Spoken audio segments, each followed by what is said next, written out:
Un char, des armes qui dépassent de camions blindés, des hommes en noir et cagoulés. Au passage du convoi, les passants se figent. Quelque chose de grave doit se passer. Ah, c'est reçu, c'est reçu.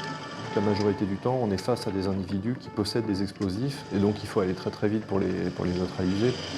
Objectif de la brigade anti-commando, se rendre en moins de 15 minutes sur n'importe quel lieu de crise dans la capitale. Heureusement, il ne s'agit ici que d'un exercice. Retour au 36 quai des Orfèvres, le siège de la police judiciaire parisienne. Une fois à l'intérieur, les policiers de cette brigade d'élite tombent le masque, ou plutôt la cagoule, mais vous ne verrez pas leur visage, leur identité doit demeurer secrète. Cédric fait partie des nouvelles recrues. Le 13 novembre dernier, il était encore stagiaire lorsque la BRI a donné l'assaut au Bataclan. Je sais au vu du contexte que ça pouvait arriver. Après, je ne m'attendais pas à ce que ça arrive aussi rapidement, bien entendu.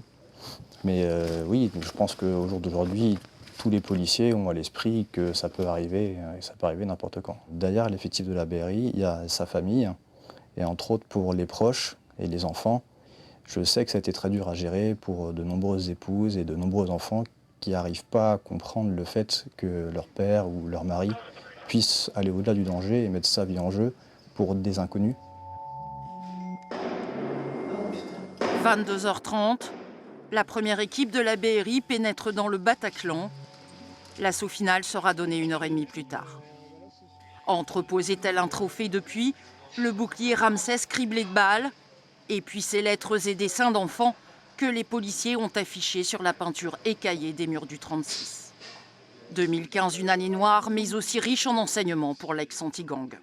Les enseignements après les attentats de janvier, ça a été d'abord le fait qu'on avait eu raison de commencer une formation spécifique pour les négociateurs sur l'islam radical qui a été poursuivie.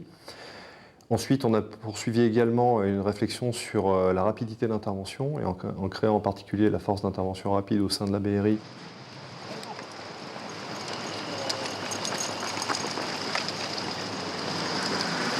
Au sein du dispositif de contre-terrorisme de la BRI, la première lame, ceux qui interviennent en premier, sont les fonctionnaires de la force d'intervention rapide, la FIR. Ils sont au nombre de 15 avec un médecin des piégeurs d'assaut et qui peuvent intervenir en tout lieu et à toute heure de façon à figer la situation et au besoin faire un assaut d'urgence.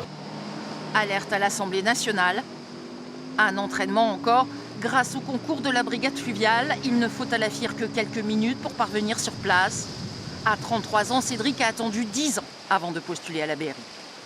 On est mis à l'épreuve physiquement, on a très peu de sommeil, donc c'est exigeant du point de vue physique, mental, psychologique également.